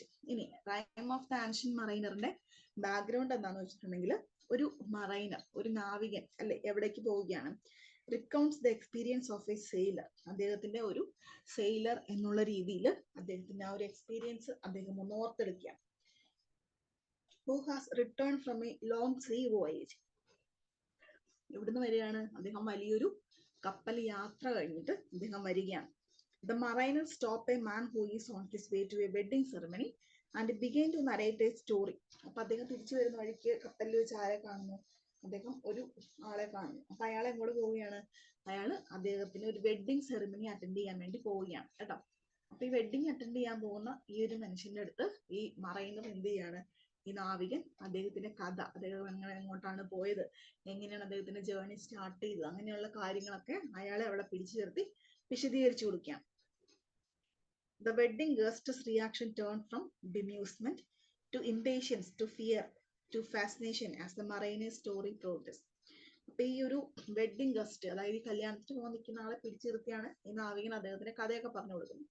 അപ്പൊ ഈ കഥ കേൾക്കുന്ന ആളുടെ അവസ്ഥ എന്താണ്? അയാൾക്ക് ആദ്യം ഭയങ്കര അമ്പരപ്പാണ്. അതായത് അദ്ദേഹം ആകെപ്പാടെ കുഴങ്ങി, ഇതെന്താണ് ഈ പറയുന്നത്, അദ്ദേഹത്തിനൊന്നും മനസ്സിലാവുന്നില്ല. പിന്നെ അടുത്തായിട്ട് അദ്ദേഹത്തിന്റെ മുഖത്ത് എന്താണ് വളരെയധികം ഭാവങ്ങൾ മിന്നി മറയാണ്. ആദ്യം അദ്ദേഹം വിചാരിക്കുകയാണ് ഇംപേഷ്യൻസ്, ഒട്ടും ക്ഷമ കിട്ടുന്നില്ല, ഇത് എങ്ങനെയൊന്ന് തീർന്നാൽ മതി, അങ്ങനെ ഒരു ഭാവം. പിന്നെ അദ്ദേഹത്തിന്റെ മുഖത്ത് ഭയങ്കര ഫാസിനേഷൻ, ഭയങ്കര അത്ഭുതം, പിന്നെ എന്താണ് ഭയങ്കര അറിയാനുള്ള ഒരു ആഗ്രഹം. അങ്ങനെ പല പല ഇമോഷൻസ് ഈ ഒരു കഥ കേൾക്കുന്ന ആളുടെ മുഖത്ത് മാറി മാറി വരുന്നതായിട്ട് പറയുന്നുണ്ട്. As he can be seen in the language style, Coleridge uses narrative techniques such as personification and repetition to create a sense of danger, the supernatural or serenity, depending on the mood in different part of the poem. ഇനി ഈ പോയത്തിന്റെ പ്രത്യേകത എന്ന് പറയുന്നത് ഇതിനകത്ത് personification ഉപയോഗിച്ചിട്ടുണ്ട്. അതുപോലെ തന്നെ ഒരു റിപ്പീഷൻ അല്ലെ, വേർഡ്സ് റിപ്പീറ്റ് ചെയ്ത് ഉപയോഗിക്കുന്നതിനാണ് അതിൻ്റെ ഒരു എഫക്റ്റ് കിട്ടാൻ വേണ്ടി, ഒരു അപകടത്തിൻ്റെ സൂചന നമ്മളുടെ മനസ്സിലേക്ക്, പോയം വായിക്കുന്ന റീഡേഴ്സിൻ്റെ മനസ്സിലേക്ക് ഒന്ന് ഊട്ടി ഉറപ്പിക്കുന്നതിന് വേണ്ടിയിട്ട് അങ്ങനെയുള്ള കുറച്ച് വാക്കുകൾ ഉപയോഗിച്ചിട്ടുണ്ട്. അതുപോലെ തന്നെ എന്താണ് സൂപ്പർ നാച്ചുറൽ, നമ്മൾ നേരത്തെ പറഞ്ഞ ഒരു മിസ്റ്റീരിയസ്, നമുക്ക് പെട്ടെന്ന് മനസ്സിലാവാത്ത കുറച്ച് സൂപ്പർ നാച്ചുറൽ, കുറച്ച് അന്ധവിശ്വാസങ്ങൾ, അങ്ങനെയുള്ള കാര്യങ്ങളൊക്കെ ഇതിനകത്ത് ഉപയോഗിച്ചിട്ടുണ്ട്. The poem has certain basic idea of poetry with Coleridge and Wordsworth formulated in the preface to the lyrical ballads. Coleridge deals with the persons and experiences that are strange and unfamiliar and make them appear natural. അദ്ദേഹം എന്ത് ചെയ്തിട്ടുണ്ട്, ഇതിനെ വളരെ natural ആക്കി മാറ്റാനായിട്ട് ശ്രമിച്ചിട്ടുണ്ട്, ഈ പോയത്തിനെ natural ആക്കി മാറ്റാനായിട്ട് ശ്രമിച്ചിട്ടുണ്ട്. ഓക്കെ, അപ്പൊ ഇതാണ് ഈ ഒരു പോയത്തിന്റെ ഒരു ഇൻട്രൊഡക്ഷൻ എന്ന് പറയുന്നത് കേട്ടോ. നമുക്ക് ഡയറക്റ്റ് എന്താണ് ഈ പോയത്തിന്റെ സമ്മറി എന്ന് നോക്കാം കേട്ടോ. സമ്മറി അറിഞ്ഞാൽ മതി, നമുക്ക് ഇത് കറക്റ്റ് ആയിട്ട് എഴുതാനായിട്ട് പറ്റും. ഓക്കെ, നമുക്ക് നോക്കാം. ഇവിടെ നിങ്ങൾ നോക്കിയാൽ കാണാം ടെക്സ്റ്റ് ഓഫ് ദ പോയം, അല്ലെ, ഈ പോയത്തിന്റെ പാർട്ട് 1 എന്ന് പറഞ്ഞ് കൊടുത്തിട്ടുണ്ട് കേട്ടോ, പാർട്ട് 2 കൊടുത്തിട്ടുണ്ട്, പാർട്ട് 4 കൊടുത്തിട്ടുണ്ട്, 3 കൊടുത്തിട്ടുണ്ട്. കാരണം വളരെ ലെങ്തി ആയിട്ടുള്ള ഒരു പോയമാണ് കേട്ടോ. അപ്പൊ ഈ പോയത്തിനെ നമ്മൾ ജസ്റ്റ് ഒന്ന് സമ്മറൈസ് ചെയ്യുകയാണ്. സമ്മറി വളരെ ഷോർട്ടാണ് കേട്ടോ, നിങ്ങൾക്ക് നോക്കിയാൽ അറിയാം. നോക്കാം. The poem has abrupt meaning. അതായത് ഈ പോയത്തിൽ നമ്മൾ ഓൾറെഡി പറഞ്ഞു, കുറച്ച് മിസ്റ്റീരിയസ് ആയിട്ടുള്ള കാര്യങ്ങൾ ഇതിനകത്തുണ്ട്. അതായത് അപ്രതീക്ഷിതമായിട്ട് സംഭവിക്കുന്ന കുറച്ച് കാര്യങ്ങൾ ഈ പോയത്തിൽ ഇൻക്ലൂഡ് ചെയ്തിട്ടുണ്ട്. It is an ancient mariner, A characteristic feature of the ballad. അപ്പൊ ഇതൊരു ബാലഡ് ആണെന്ന് പറയാം. അതായത് ഏതെങ്കിലും കഥകൾ പോയത്തിന്റെ രീതിയിൽ പറയുന്നതിനെയാണ് നമ്മൾ ബാലഡ് എന്ന് പറയുന്നത് കേട്ടോ. So the ancient mariner is A ballad കേട്ടോ. ബാലഡ് എന്ന് വെച്ചിട്ടുണ്ടെങ്കിൽ കഥ, ഏതെങ്കിലും ഒരു കഥ പോയത്തിന്റെ രൂപത്തിൽ പറയുന്നതിനെയാണ് നമ്മൾ ബാലഡ് എന്ന് പറയുന്നത്. The word ancient suggests the mariner is old and belongs to a distant past. അല്ലെ, ആൻഷ്യന്റ് എന്ന് പറഞ്ഞിട്ടുണ്ടെങ്കിൽ നമ്മൾ പഴയ വസ്തുക്കൾ അല്ലെങ്കിൽ ഓൾഡിനെയാണ്, ഒത്തിരി പഴയതിനെയാണ് നമ്മൾ പറയുന്നത്. അപ്പൊ അതുകൊണ്ട് തന്നെ നമുക്ക് ഇതിനകത്ത് ഈ ഒരു മറൈനറിന്റെ കാര്യം പറയുകയാണെങ്കിൽ അദ്ദേഹം എന്താണ്, ഒരു ഓൾഡ് ആയിട്ടുള്ള ആളാണെന്ന് പറയാം. It infuses a sense of awe and fear. ഇതിനകത്ത് എന്താണ്, ഒരു വണ്ടർ, ഒരു അത്ഭുതവും പേടിയൊക്കെ ഈ പോയം വായിക്കുമ്പോൾ നമ്മുടെ മനസ്സിലേക്ക് വരും. The young wedding guest get down by the mariner though he wants to leave. അല്ലെ, കല്യാണത്തിന് പോകാൻ നിൽക്കുന്ന ആളെ പിടിച്ചു നിർത്തിയിട്ടാണ് ഈ മറൈനർ അദ്ദേഹത്തിന്റെ കഥയൊക്കെ പറയുന്നത്. അപ്പൊ വെഡിങ് ഗസ്റ്റിന് എന്താണ്, അദ്ദേഹത്തിന് എങ്ങനെയെങ്കിലും ഒന്ന് അവിടെ നിന്ന് പോകണമെന്നുണ്ട്. The mariner begins the story with there was a ship which had an incredible speed. അങ്ങനെ മറൈനർ അദ്ദേഹത്തിന്റെ സ്റ്റോറി പറഞ്ഞു തുടങ്ങിയാണ്. എങ്ങനെയാണ് കഥ പറയുന്നത്, there was a ship which had an incredible speed. അല്ലെ, ഇവിടെ ഒരു ഷിപ്പ് ഉണ്ടായിരുന്നു, എങ്ങനെയാണ്, നമുക്ക് വിശ്വസിക്കാൻ പറ്റാത്തത്ര രീതിയിൽ സ്പീഡുള്ള ഒരു ഷിപ്പായിരുന്നു അത്, അതിലാണ് ഞങ്ങൾ യാത്ര തിരിച്ചത് എന്ന് പറഞ്ഞിട്ടാണ് അദ്ദേഹം ഇവിടെ അത് സ്റ്റാർട്ട് ചെയ്യുന്നത്. The ship is conveyed to a man fleeing the clutches of a vengeful enemy who pursue him with a sort of blows. അപ്പൊ അദ്ദേഹത്തിന് ആ ഷിപ്പിന്റെ കാര്യം അദ്ദേഹം പറയുന്നത്, എങ്ങോട്ട് പോവുകയാണ്, അദ്ദേഹം ഒരു വോയേജിന്, ഒരു യാത്ര അദ്ദേഹം പോവുകയാണ്.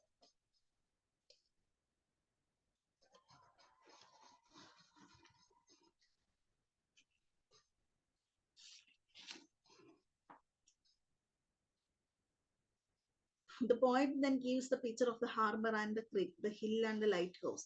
It takes the reader from the world of the wedding to that of strange and airy happenings. ഇനി അദ്ദേഹം എന്ത് പറയുന്നുണ്ട്, അദ്ദേഹത്തിന്റെ ആ ഒരു ഷിപ്പ് അല്ലെ, ജോലി സ്റ്റാർട്ട് ചെയ്ത ആ ഒരു ഏരിയ, അതിന്റെ ആ ഒരു ലൈറ്റ് ഹൗസ് അല്ലെങ്കിൽ ആ ഒരു പിക്ചർ അല്ലെ, ആ ഒരു ഷിപ്പിന്റെ ആ ഒരു സ്റ്റാർട്ടിങ്ങിനെ പറ്റി അദ്ദേഹം വളരെ ഡീറ്റെയിൽഡ് ആയിരുന്നു ഒരു പിക്ചർ കൊടുക്കുന്നുണ്ട്. അപ്പൊ ഇതൊക്കെ കൊടുക്കുന്നതിന് വേണ്ടിയിട്ടാണ് നമുക്കൊരു എഫക്റ്റ്, അല്ലെങ്കിൽ നമ്മൾ ആ ഒരു ജേർണി കാണുകയാണ്, അല്ലെങ്കിൽ അത് നമ്മുടെ മനസ്സിലുണ്ട് എന്ന് സൂചിപ്പിക്കുന്നതിന് വേണ്ടിയിട്ടാണ് ആ ഒരു ഇത് കൊടുത്തിരിക്കുന്നത് കേട്ടോ.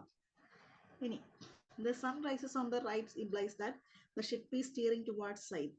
അപ്പോൾ ഇവർക്ക് എന്താണ്, ഈ ഒരു ലാൻഡ്മാർക്ക് ഒന്നും കറക്റ്റ് ആയിട്ട് ഇവർക്ക് കിട്ടുന്നില്ല, അല്ലെങ്കിൽ ഷിപ്പിന് പോകേണ്ട ആ ഒരു സ്ഥലം, അല്ലെങ്കിൽ ഷിപ്പ് എങ്ങോട്ടാണ് പോകേണ്ടതെന്നൊക്കെ അവർ വളരെ ഡിഫിക്കൽട്ട് ആയിട്ടാണ് അവർ നോക്കി കണ്ടുപിടിക്കുന്നത്. The sun become nearly overhead as the ship move toward the equator. അപ്പോൾ ഷിപ്പിന് വഴി അറിയുന്നില്ല അല്ലെ, അവർക്ക് എങ്ങോട്ടാണ് പോകേണ്ടത് അവർക്ക് മനസ്സിലാകുന്നില്ല. A storm drive the ship of course towards the south polar region. The poet gives 4 companions. The storm is personified and declared in terms of a cruel and tyrannous being. After the imagery shift to a powerful bird with a strong fish with the forward.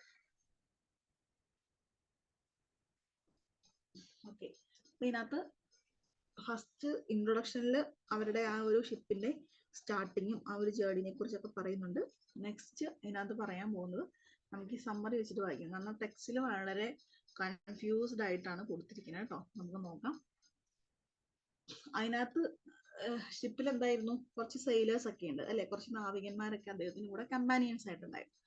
അപ്പോൾ ഈ ഒരു ship move ചെയ്യുന്ന സമയത്ത് ഇവർക്ക് ഈ കടലിലെ ഓളവും അതുപോലെ തന്നെ കാറ്റൊക്കെ കൊണ്ട് കുറച്ച് മഞ്ഞാണ്. അപ്പൊ ഇവർക്ക് ഇതിന്റെ വഴി അറിയാൻ പറ്റുന്നില്ല, ഇവരെങ്ങോട്ടാണ് പോകേണ്ടത്, അല്ലെങ്കിൽ ഇവരുടെ ഈ ഷിപ്പ് കറക്റ്റ് ആയിട്ട് അതിന്റെ ഡെസ്റ്റിനേഷനിൽ എത്തിച്ചേരുമെന്ന് അവർക്ക് അറിയില്ല. അപ്പൊ ഇവരെന്ത് ചെയ്തു, ഇവര് എല്ലാവരും പ്രാർത്ഥിക്കുകയാണ്, നമുക്ക് എങ്ങോട്ടാണ് പോകേണ്ടതെന്ന് അറിയില്ല. The sailors and the mariner become increasingly thirsty. അതുപോലെ തന്നെ ഒരു കടലിന്റെ നടുക്കാണ് നിൽക്കുന്നതെങ്കിലും ഇവർക്ക് ഒരു തുള്ളി വെള്ളം പോലും കുടിക്കാനായിട്ട് ഇല്ല. എല്ലാവരും വളരെയധികം ദാഹിച്ച് അവശരാകാൻ തുടങ്ങി. And some sailors dream that an angel spirit has followed them from the pole. അപ്പൊ കുറച്ച് സെയിലേഴ്സ് സ്വപ്നം കാണുകയാണ്. നമ്മൾ പറഞ്ഞല്ലോ, കുറച്ച് മിസ്റ്റീരിയസ് ആയിട്ടുള്ള അല്ലെ, നമുക്ക് പെട്ടെന്ന് വിശ്വസിക്കാൻ പറ്റാത്ത കുറച്ച് കാര്യങ്ങളൊക്കെ ഈ പോയത്തിൽ പറയുന്നുണ്ട്. അപ്പൊ കുറച്ച് സെയിലേഴ്സ് ഓർക്കാണ്, ഒരു സ്പിരിറ്റ്, ഒരു ആത്മാവ് അവരെ ഫോളോ ചെയ്ത് വരുന്നുണ്ട്.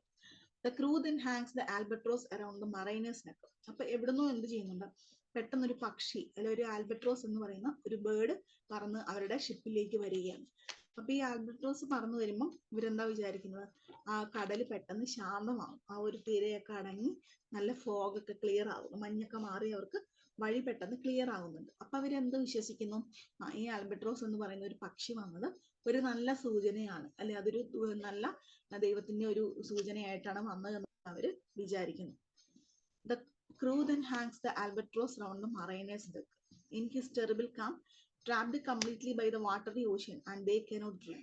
The men on the ship grow so thirsty and they cannot even speak. അപ്പൊ ഇവർക്ക് വെള്ളമൊന്നും കുടിക്കാനായിട്ട് ഇല്ല അല്ലെ, കടലിന്റെ നടുക്കാണെങ്കിലും കുടിക്കാനായിട്ട് ഇവർക്ക് വെള്ളം കിട്ടുന്നില്ല. അപ്പൊ അവരെന്ത് ചെയ്യുന്നുണ്ട്, അവർ വളരെയധികം ദാഹിച്ച് വലഞ്ഞ് അവർക്ക് സംസാരിക്കാൻ പോലും പറ്റുന്നില്ല. When the mariner sees that, he believes is a ship approaching. അപ്പൊ അദ്ദേഹം നോക്കുമ്പോൾ എന്താണ്, ദൂരെ നിന്ന് ഒരു ഷിപ്പ് ഇവരുടെ ഷിപ്പിന്റെ അടുത്തേക്ക് വരുന്നുണ്ട്.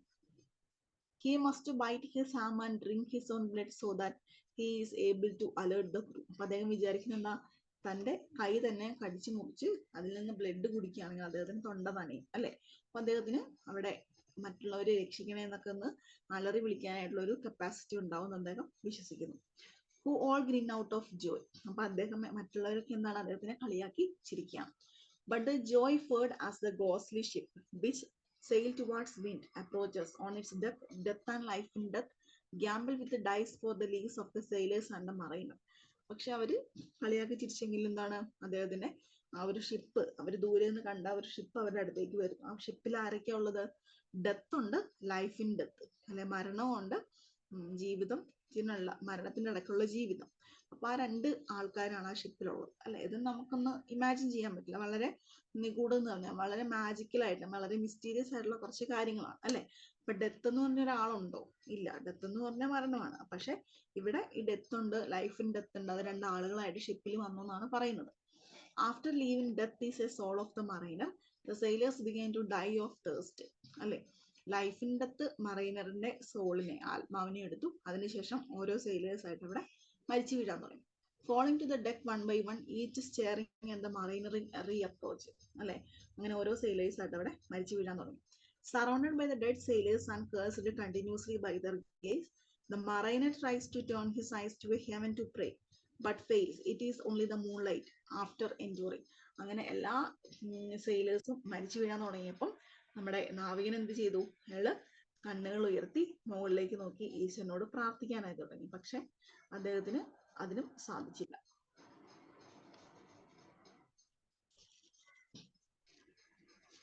പിന്നെ എന്താ സംഭവിച്ചത്, ഓൺലി ഇൻ ദ മൂൺലൈറ്റ്, അതെന്താണ്, അത് ദൈവത്തിന്റെ വെളിച്ചം മാത്രമാണ് അല്ലെ, ആ ഒരു സൂര്യൻ എന്ന് പറയുന്നത്. After enduring the horror of being the only one അല്ലെ, അങ്ങനെ കൂടെ ഉണ്ടായിരുന്ന സെയിലേഴ്സ് ഒക്കെ മരിച്ചു വീണു. ഇനി ഈ ഒരു ഓൾഡ് സെയിലർ അല്ലെ, ദ ആൻഷ്യൻ മറൈനർ മാത്രമാണ് ജീവനോടെ ഉള്ളത്.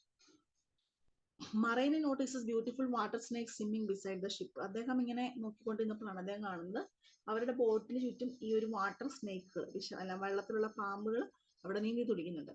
At this moment he become inspired. അപ്പൊ അദ്ദേഹത്തിന് എന്ത് ചിന്ത വന്നു, has a super realization that all of God's creature are beautiful and must be treated with respect and reverence. അപ്പോഴാണ് അദ്ദേഹത്തിന് മനസ്സിലായത് എല്ലാ ജീവജാലങ്ങളും ദൈവത്തിന്റെ സൃഷ്ടികളാണ്, അതുകൊണ്ട് എന്ത് ചെയ്യണം, അവരെ ബഹുമാനത്തോടു കൂടി അല്ലെങ്കിൽ അവരെ നന്നായിട്ട് പരിചരിക്കണം.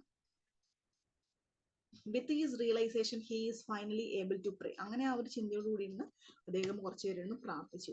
And the albatross fell from his neck and sunk into the sea. പക്ഷെ ആ ഒരു വഴികാട്ടിയായിട്ട് വന്നിട്ടുള്ള ആ ഒരു ആൽബട്രോസ് എന്ന് പറയുന്ന ആ ഒരു പക്ഷീനെ ഈ മറൈനർ കൊന്നിരുന്നു. അപ്പൊ അത് എന്ത് ചെയ്തു, അദ്ദേഹത്തിന്റെ കഴുത്തിൽ നിന്നും അത് വെള്ളത്തിലേക്ക് വീണുപോയി. അത് അദ്ദേഹത്തിനെ എല്ലാം സംരക്ഷിക്കണം എന്നുള്ളൊരു ചിന്ത വന്നല്ലോ. എല്ലാം ദൈവത്തിന്റെ സൃഷ്ടികളാണ് അല്ലെ, മൃഗങ്ങളൊക്കെ എന്നൊക്കെ അദ്ദേഹം ചിന്തിച്ചുകൊണ്ടിരുന്നു. പക്ഷെ ആ ഒരു ആൽബട്രോസ് ചത്തുപോയി.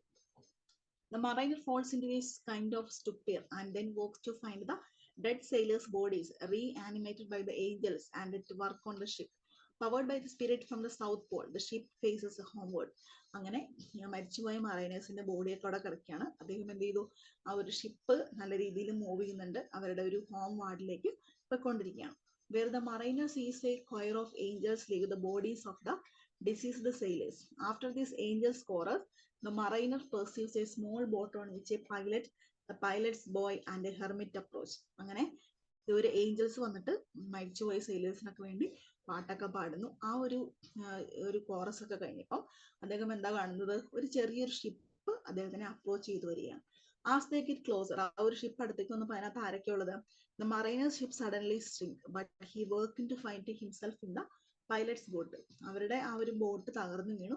പക്ഷെ അദ്ദേഹം എന്ത് കണ്ടു, ആ ഒരു ബോട്ടിൽ തകർന്നു വീണ ആ ഒരു ഷിപ്പിന് പകരം അദ്ദേഹം നല്ല സേഫ് ആയിട്ട് മറ്റേ ബോട്ടിൽ അദ്ദേഹം ഇരിക്കുകയാണ്. When the mariner speaks, the pilot and hermit are stunned by fear. അങ്ങനെ ഈ മറൈനർ സംസാരിച്ചു തുടങ്ങുന്നു. അതിനകത്തുണ്ടായിരുന്ന ഒരു പൈലറ്റും ഒരു ഹെർമിറ്റും ഒരു ബോയ് ഉണ്ടായിരുന്നു പറഞ്ഞില്ല, വന്ന ബോട്ടിൽ അവർ ഭയങ്കര പേടിയോട് കൂടി ഇരിക്കുകയാണ്. The hermit prays the mariner, it turns save. അപ്പൊ ഈ മറൈനർ എന്ത് ചെയ്തു, അയാൾ കണ്ടിട്ട് ഈ ഹെർമിറ്റ് ഒക്കെ വളരെ പേടിയോടുകൂടി ഇരുന്നു. പക്ഷെ ആ ഒരു ഹെർമിറ്റ് എന്ത് ചെയ്തു, സന്യാസി എന്ന് പറയാം, അല്ല, അയാൾ പ്രാർത്ഥിക്കാനായിട്ട് തുടങ്ങി. അയാൾ എന്താ പറയുന്നത്? Hermit prays the mariner in turns save his own saviors and throws them to land. പറയാണ്, നിങ്ങളുടെ കൂടെ വന്ന സെയിലേഴ്സിനെയൊക്കെ സേവ് ചെയ്യേണ്ടത് നിങ്ങളുടെ കടമയാണ്, അവരെ അവരുടെ ലാൻഡിലേക്ക് തിരിച്ചു കൊണ്ടുപോകണം. Where he begged the hermit to grant him absolution for his sins, the hermit crosses himself and asks the mariner, what manner of man art thou? The mariner then feels compelled to his story. The mariner concludes his tale by explaining that as he travels from land to land, he is always plagued by that compulsion to tell his tale, that he experiences a peculiar agony if he doesn't give into his urge to share the story. ഈ hermit ചോദിക്കുകയാണ്, നിന്റെ കഥ എന്താണ് എന്നൊക്കെ ചോദിക്കുമ്പോൾ പറയാണ്, ഞാൻ എൻ്റെ സ്റ്റോറി എല്ലാവരോടും പറയാനായിട്ട് ശ്രമിക്കുന്നു, എനിക്കൊരു ഏകാന്തതയാണ്. And he can tell just from looking at their faces when men must clear his tale. He ends with the explicit lesson that prayer is the great joy in life. അപ്പൊ അദ്ദേഹം പറയുന്നതാണ്, പ്രാർത്ഥനയാണ് ജീവിതത്തിലെ ഏറ്റവും നല്ല ജോയ് എന്ന് പറയുന്നത്. And the best prayers come from love and reverence of all God's creation. അപ്പോൾ ദൈവത്തിന്റെ എല്ലാ ജീവജാലങ്ങളെയും സംരക്ഷിക്കുന്നതിലൂടെയാണ് ഏറ്റവും നല്ല പ്രാർത്ഥന എന്ന് പറയുന്നത്. Thus he moves onward to find the next person who must hear his story, leaving the wedding guest as sadder and a wiser man. അദ്ദേഹം എന്ത് ചെയ്തു, അദ്ദേഹത്തിന്റെ സ്റ്റോറി കേൾക്കാനായിട്ടുള്ള ഒരു നെക്സ്റ്റ് ആളെ അദ്ദേഹം അന്വേഷിച്ചു തുടങ്ങി. അങ്ങനെ എന്താണ്, ആ വെഡിങ് ഗസ്റ്റിനെ ഒരു സാഡർ ആൻഡ് വൈസർ മാൻ ആയിട്ട് അയാൾ അവിടെ നിന്ന് പോവുകയാണ്. അപ്പൊ ഇത്രയാണ് നമ്മുടെ ഒരു സമ്മറി എന്ന് പറയുന്നത് കേട്ടോ. കുറച്ച് ഡിഫിക്കൽട്ട് ആണ് അല്ലെ, കുറച്ച് നമുക്ക് പെട്ടെന്ന് മനസ്സിലാവാത്ത കുറച്ച് കാര്യങ്ങളൊക്കെ ഉണ്ട്. അത് നമ്മുടെ സബ് കോൺഷ്യസ് മൈൻഡിന്റെ അല്ലെങ്കിൽ ഒരു ചിന്തയൊക്കെ കൊണ്ട് ക്രിയേറ്റ് ചെയ്തിരിക്കുന്ന കുറച്ച് കാര്യങ്ങളാണ്. അപ്പൊ അത് നിങ്ങൾ സമ്മറി ഒന്ന് വായിച്ചു നോക്കിയാൽ മതി. അതുപോലെ തന്നെ ഇതിന്റെ വൺ വേർഡുകൾ കൊടുത്തിട്ടുണ്ട്, അതും ഒന്ന് വായിച്ച് മനസ്സിലാക്കുക കേട്ടോ. പിന്നെ ഈ rime of the ancient mariner analysis and literary lemons 6 കൊടുത്തിട്ടുണ്ട്. അതിനകത്ത് നമ്മളിപ്പോ പറഞ്ഞ കാര്യങ്ങളൊക്കെ തന്നെയുള്ളൂ. ഇതിനകത്തെന്ന് വെച്ചിട്ടുണ്ടെങ്കിൽ ഈ 6ാമത്തെ ചാപ്റ്ററിൽ പാർട്ട് 2 പാർട്ട് 3 എന്നൊക്കെ പറഞ്ഞു കൊടുത്തിട്ടുണ്ട്. അതെന്താണ്, കുറച്ചും കൂടെ ഡീറ്റെയിൽ ആയിട്ട് ഓരോ സ്റ്റാൻസ് എടുത്ത് അനലൈസ് ചെയ്യുന്നതാണ് കേട്ടോ. അപ്പോൾ അത് സമ്മറി കുറച്ചും കൂടെ നന്നായിട്ട് മനസ്സിലാക്കാനായിട്ട് നിങ്ങളെ സഹായിക്കും. അപ്പോൾ സമ്മറി നമ്മളിപ്പോൾ പറഞ്ഞു തന്നെ ഉള്ളൂ. പിന്നെ കുറച്ചും കൂടെ ഡീറ്റെയിൽഡ് ആയിട്ട് ഇത് കുറച്ച് മിസ്റ്റീരിയസ് ആണെന്ന് പറഞ്ഞല്ലോ. അപ്പോൾ കുറച്ചും കൂടെ ക്ലിയർ ആയിട്ട് മനസ്സിലാവണമെങ്കിൽ അതും കൂടെ ഒന്ന് വായിച്ചു നോക്കിയാൽ മതി കേട്ടോ. പിന്നെ വൺ വേർഡുകൾ ഒന്ന് വായിച്ചു നോക്കുക. ഓക്കെ, അപ്പം അത്രയേ ഉള്ളൂ നമ്മുടെ ചാപ്റ്റേഴ്സ് എന്ന് പറയുന്നത്. അപ്പോൾ വായിച്ച് മനസ്സിലാക്കുക. നെക്സ്റ്റ് ക്ലാസ്സിൽ മീറ്റ് ചെയ്യാം. Okay, thank you.